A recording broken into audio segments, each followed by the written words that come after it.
নমস্কার বন্ধুরা, Nayana kitchen village ফুডে আপনাদের সকলকে স্বাগত জানাই। আজ আমি ঘরোয়া কিছু উপকরণ দিয়ে খুব সহজ পদ্ধতিতে আলুর চপ বানিয়ে আপনাদেরকে দেখাবো। আপনারা প্লিজ পুরো ভিডিওটি দেখুন। আলুর চপ বানানোর জন্য আমি এখানে কয়েকটা আলু নিয়ে নিয়েছি, আর কিছু মশলা লাগবে ওগুলো নিয়ে নিয়েছি। প্রথমে আমি আলুগুলোকে প্রেসার কুকারে দিয়ে সেদ্ধ করে নেব। আলুগুলোকে আমি জল দিয়ে ভালো করে ধুয়ে প্রেসার কুকারে দিয়ে সেদ্ধ করে নিচ্ছি।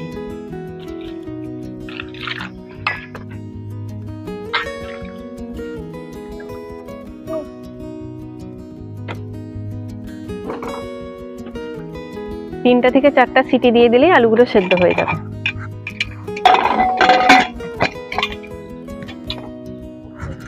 আলুগুলো সেদ্ধ হয়ে যাক, তারপরে আমি আলুর মশলাটা বানাবো। আলুগুলো আমার সেদ্ধ হয়ে গেছে, এখন আলুগুলো আমি একটা বাটিতে বার করে নিচ্ছি।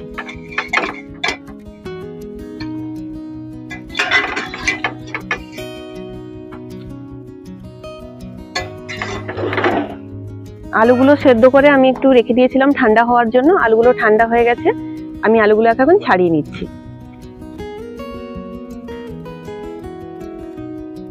খুব ভালোভাবে আলুগুলো সেদ্ধ হয়ে গেছে, তাই জন্য আলুর খোসাগুলো খুব সুন্দরভাবে ছেড়ে যাচ্ছে।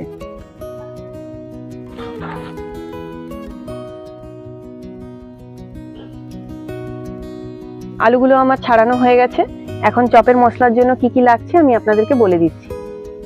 আমি এখানে পেঁয়াজ কুচি নিয়েছি, 1 চামচ আদা রসুন বাটা নিয়েছি, লঙ্কার গুঁড়ো, হলুদের গুঁড়ো, নুন আর গরম মশলার গুঁড়ো, আর ধনেপাতা কুচি নিয়েছি, আর কয়েকটা ভাজা বাদামকে আমি ভেঙে টুকরো করে নিয়েছি। এখন আমি গ্যাসটা ধরিয়ে নিচ্ছি। গ্যাসটা ধরিয়ে কড়াটা বসিয়ে নিলাম। এখন আমি চপের মশলাটা বানিয়ে নেব। কড়াটা গরম হতে হতে আমি আলুগুলোকে একটু ভেঙে নিচ্ছি। এরকম হাত দিয়ে একটু একটু অল্প অল্প করে আলুগুলোকে ভেঙে নিচ্ছি।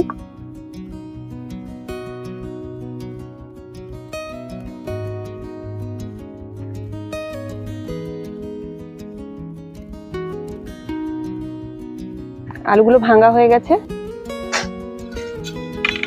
এখন আমি কড়াতে সরষের তেল দিয়ে দিচ্ছি। তেলটা আমার গরম হয়ে গেছে, এখন তেলে আমি পেঁয়াজ দিয়ে দিচ্ছি।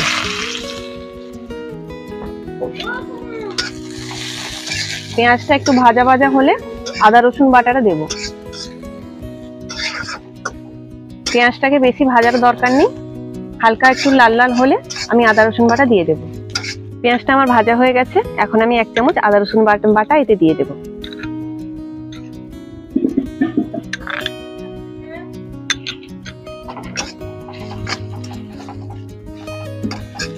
আদা রসুন বাটা দিয়ে একটু ভাজার পরে তারপরে আমি গুঁড়ো মশলাগুলো এতে দিয়ে দেব।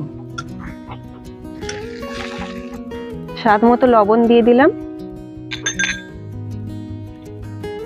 অল্প একটু লঙ্কার গুঁড়ো,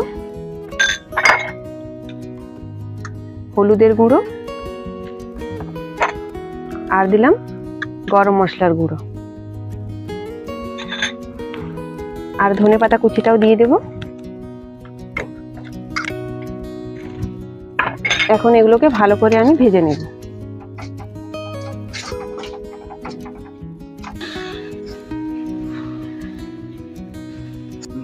এখন আমি বাদামগুলো দিয়ে দেব। বাদাম দিয়ে আর একটু নাড়াচাড়া করে আমি আলুগুলো দিয়ে দেবো। মশলাটা কিন্তু আমার ভালো করে ভাজা হয়ে গেছে।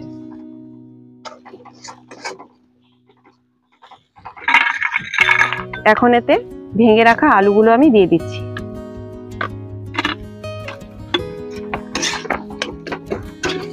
এখন আলুর সাথে মশলাটাকে ভালো করে মিশিয়ে নিতে হবে।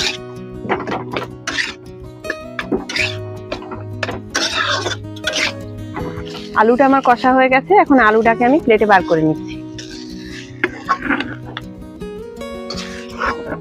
আলুটাকে আমি একদম শুকনো করে নিয়েছি। আলুটা যতক্ষণ ঠান্ডা হচ্ছে ততক্ষণ আমি ব্যাটারটা বানিয়ে নেব। ব্যাটারটা বানানোর জন্য এখানে লাগছে বেসন, হলুদের গুঁড়ো, নুন, লঙ্কার গুঁড়ো আর অল্প একটু খাবার সোডা। বেসন নিয়ে নিচ্ছি,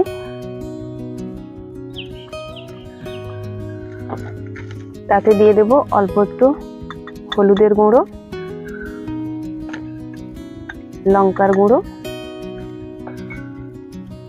আর স্বাদ মতো লবণ। আর অল্প একটু বেকিং সোডা। এখন আমি জল দিয়ে ভালো করে ব্যাটারটা বানিয়ে নেব। ব্যাটারটা কিন্তু বেশি পাতলা হবে না, একটু মোটাই থাকবে। এরকম অল্প অল্প করে জল দিয়ে ব্যাটারটা বানিয়ে নিতে হবে। ব্যাটারটা একটু মোটাই থাকবে, বেশি পাতলা করা যাবে না, তাই জন্য কম কম করে জল দিয়েই গোলাতে হবে, না হলে আন্দাজটা ঠিক পাওয়া যাবে না। আমি আপনাদের দেখিয়ে দিচ্ছি ব্যাটারটা কেমন হয়েছে। এই যে একটা আঙ্গুল ডুবিয়ে দেখবেন, এইভাবে ভালো করে কোট হয়ে যাবে আঙ্গুলটা। এইভাবে ব্যাটারটা আপনারা রাখবেন। দেখুন এইভাবে হাতের তালুতে দিয়ে আমি চপের শেপ দিয়ে নিচ্ছি মশলাগুলোকে। কত সুন্দরভাবে ছেড়ে যাচ্ছে দেখুন।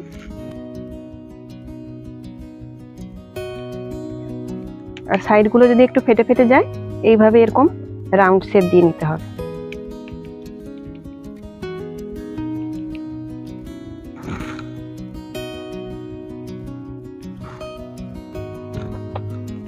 মশলাগুলো আমার রেডি হয়ে গেছে। চপটা ভাজার জন্য আমি এখন কড়াতে তেল দিয়ে দিচ্ছি। তেলটা আমি মিডিয়াম গরম করে নিয়েছি। এখন চপগুলোকে আমি ভেজে নেব। এই যে মশলাটা ব্যাটারের মধ্যে দিয়ে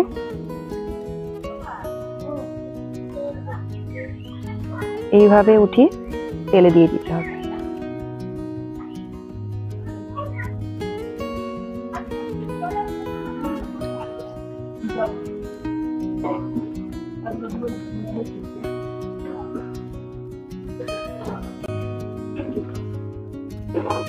চপগুলো আমার ভাজা হয়ে গেছে। চপগুলো আমি প্লেটে তুলে নিচ্ছি।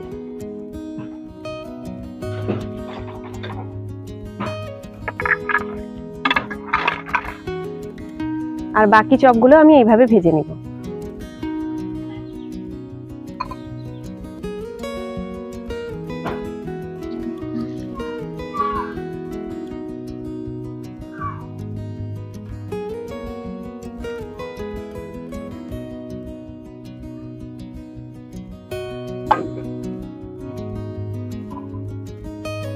এভাবে উল্টে পাল্টে চপগুলোকে ভেজে নিতে হবে। গ্যাসের ফ্লেমটা কিন্তু মিডিয়ামই থাকবে। গ্যাসের ফ্লেমটা হাই থাকলে চপগুলো পুড়ে যেতে পারে। চপ বানাতে কিন্তু বেশি সময় লাগে না, কিন্তু চপের মশলাটা করতে ওইটা একটু সময় লাগে। বাড়িতে বানানো চপের কিন্তু টেস্টই আলাদা হয়, দোকানের চপের থেকে অনেক ভালো হয়। এইভাবে বাড়িতে একবার চপ বানিয়ে দেখুন, খেতে ভীষণই ভালো হবে। আর দোকানের চপের থেকে বাড়িতে বানানো চপ অনেকটাই হেলদি হয়। চপগুলো আমার ভাজা হয়ে গেছে। এখন আমি চপগুলোকে তেল থেকে তুলে নিচ্ছি।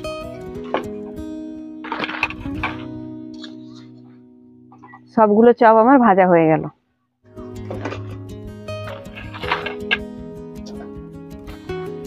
দেখুন কতটা সুন্দর হয়েছে চপগুলো দেখতে। চপগুলো আমার ভাজা হয়ে গেছে। এখন আমার মেয়েকে নিয়ে চলে এসেছি। চপগুলো আমরা টেস্ট করব কেমন হয়েছে। চপ এমন একটা রেসিপি প্রত্যেকেই পছন্দ করে। সকালবেলা সন্ধ্যাবেলা মুড়ির সাথে চপ কিন্তু একদমই দরকার। চপে আমি একটু বিট নুন ছড়িয়ে নিচ্ছি। বিট নুন দিলে চপটা খেতে কিন্তু খুব সুন্দর লাগে। মামুন, তুমি একটু চপ খাও। ও চপের মশলাটা খেতে পারে না, মশলাটা ওকে ঝাল লাগে, তাই ওকে আমি ছাড়িয়ে দিচ্ছি। চপটা গরম আছে, একটু ফু করে দিই। না, খাও খাও। ভালো লাগছে? কেমন হয়েছে চপটা সোনা? না আমি খাচ্ছি তো। আমি একটু খেয়ে দেখি কেমন হয়েছে।